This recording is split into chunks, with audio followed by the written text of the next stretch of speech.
저희하고 이제 파트너십을 이룰 수 있는 능력이 있고 경험이 있는 이제 시행사를 저희가 하야하고 뭐 이런 상황인데, 그러면 이제 그거하고 비교했을 때 데토리츠를 어떻게 AMC로서 잘 할 수 있느냐, 이제 그런 부분에 대한 유인책이 필요하다, 이제 그런 부분인데요. 실제로 그 예를 들자면 AMC에게도 뭔가 이렇게 그 어떤 토지 형태로 보상을 할 수 있는 방법은 없을까?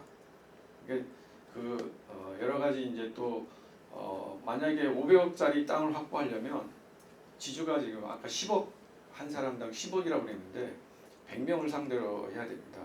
민원 여러 가지 이제 요구 사항들이 있을 텐데, 그런 부분을 AMC로서 그 핸들링하기가 매우 일이 많을 것 같고요. 뭐 계약서라든지 여러 가지 그런 부분, 그 다음에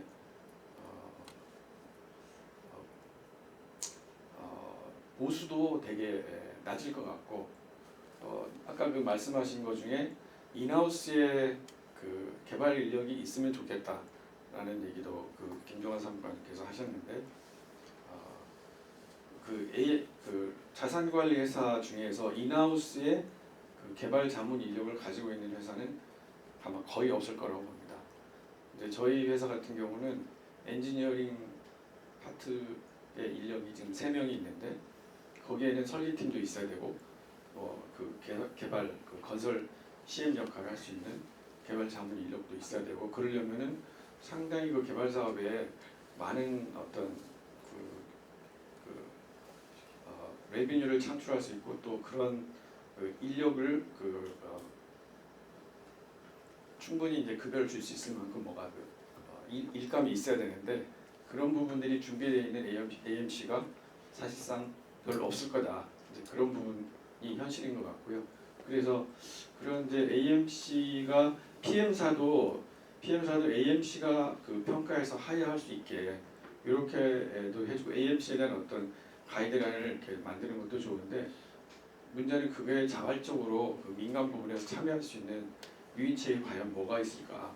그런 것 중에 하나는 이제 제가 이제 민간 부분도 같이 AMC가 어떤 일정 수준의 성과를 냈을 때 그 토지를 뭐 일정 부분 보상받을 수 있는 그런 방법은 없을까 생각을 해봤는데요. 그 부분은 저도 이제 숙제로 남겨두고 같이 좀 고민을 해줬으면 하는 생각입니다. 저희 AMC로서 참여할 수 있는 애로사항들이 상당히 많이 있을 것 같습니다. 네, 고맙습니다. 시간이 많이 지났기 때문에 불러와 토론은 연대로 마치는 거고, 불러와서 말씀하신 내용에 대해서 이제 저희들이 답변을 드려야 되는데, 첫 번째 내용은 그 이석 변호사님한테 지적을 했기 때문에 이 변호사님이 답변을 해주시고, 두 번째, 세 번째는 약간 애매하긴 한데요. 혹시 그 답변을 하실 분들이 있으면 답변해 주시고 그렇게 했으면 좋겠습니다. 먼저 이 변호사입니다.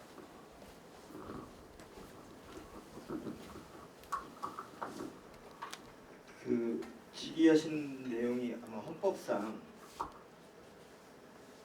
그 국민의 자유와 권리를 법률로 제한하는데 이 본질적 부분을 침해할 수 없다라는 부분을 얘기하신 것 같은데요.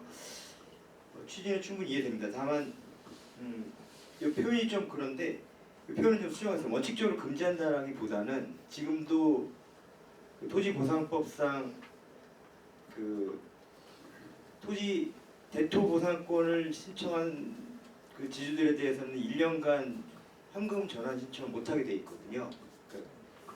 그 취지로 지금 이해하시면 될 것 같고요.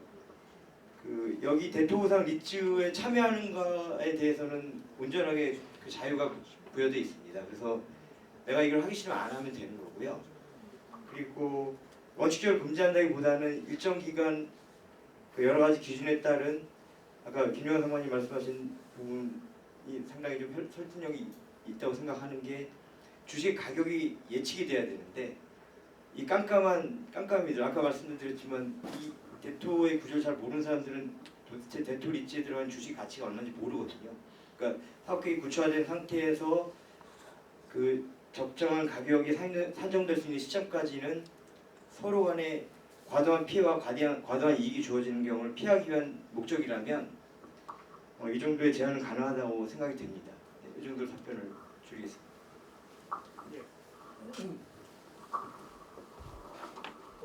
예, 제 두 번째 질문. 예.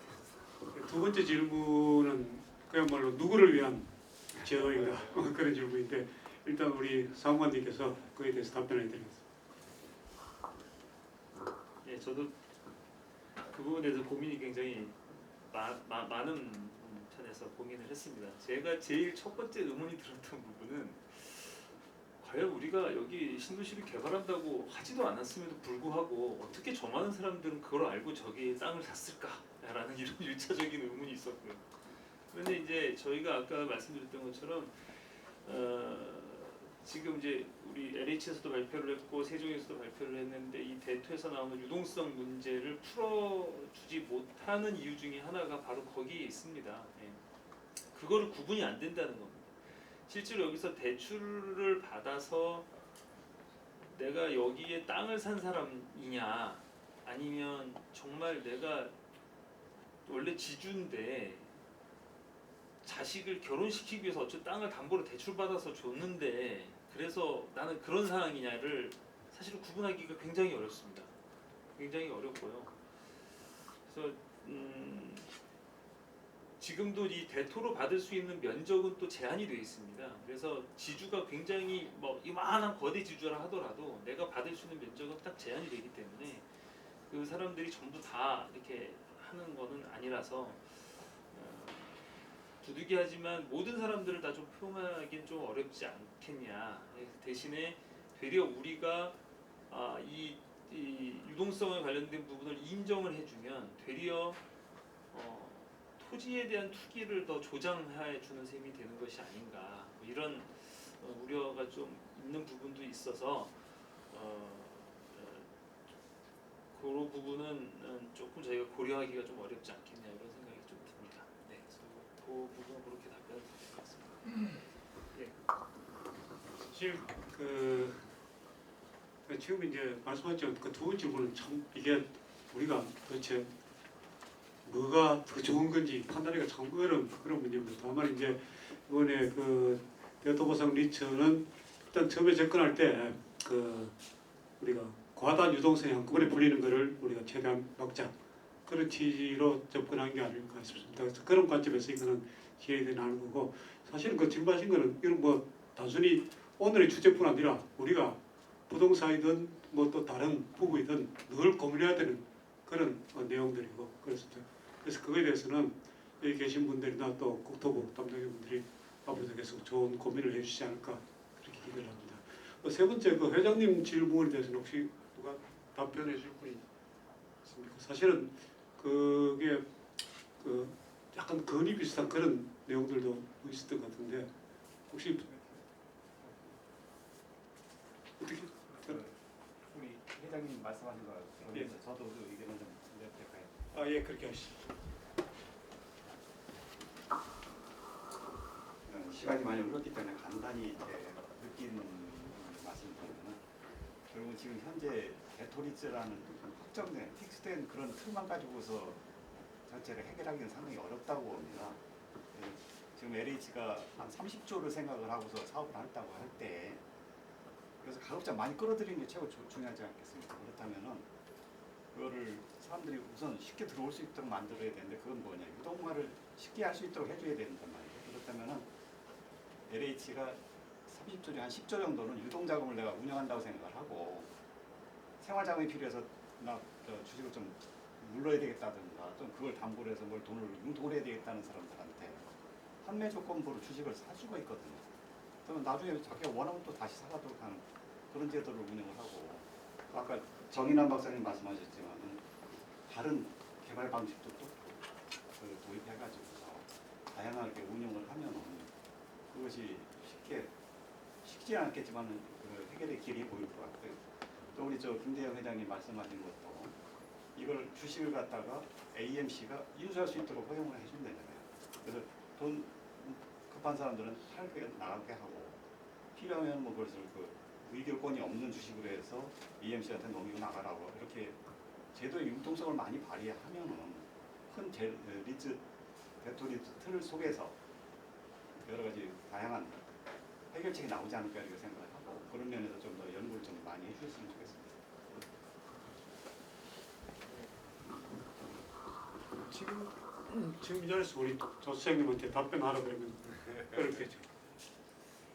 정책적인 부분도 있고 예, 알겠습니다. 또 AMC 같이 또 고민해야 될 것도 있고 말씀드립니다.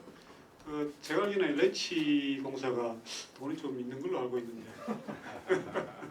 하여튼 잘 검토하셔갖고 또 국토부하고 협의하고 해서 지금 말씀하신 것에 대해서 좋은 어떤 이 결과를 나올 수 있도록 그렇게 좀 노력해 주시면 고맙겠습니다. 그 시간이 많이 경과됐으니까 간단하게 마무리 말씀을 드리고 오늘 토론회는 세미나는 마치도록 하겠습니다. 사실은 좀 일반적인 얘기인데요. 모든 제도든 정책이든 보면은 우리가 거시적 접근과 미시적 접근을 같이 해나가야 됩니다. 그래서 이 경우는 이 오늘 논의한 대토 보상 리처 같은 경우는 미시적 접근은 뭐 제도를 어떻게 할 것인가, 사람들을 뭐 어떻게 할 것인가 그런 부분에 대해서 우리가 좀 더 정밀한 이렇게 그런 어떤 장치들을 마련해야 될 것 같고요. 거시적 측면에서는 결국 이게 부동산 시장이 어떻게 돌아가는가, 경제는 어떤가 이런 걸 같이 고민하면서 진행을 해야지 더 많은 성과를 얻을 수 있지 않을까 그렇게 생각합니다. 예를 들어서 그 수서 같은 경우는 신청률이 한 60%? 근데 그런 데는 그거는 그렇게 하는 게 훨씬 좋으니까 사람들이 그렇게 하는 거고 또 좀 떨어진 지역에서는 현금 받는 게 더 좋겠다. 차라리 현금 받고 서울 가서 아파트 사겠다. 이게 더 낫겠다. 이렇게 생각하니까 그 사람들이 또 그렇게 하는 거고 그래서 그런 사람들이 어떻게 행동하는가 또 시장 상황이 어떤가 이거를 잘 감안하면서 정책을 추진해야지 이게 더 많은 성과를 얻을 수 있지 않을까 이렇게 생각을 합니다. 자, 시간이 한 5시 55분이니까 시작한 지 이제 벌써 2시간,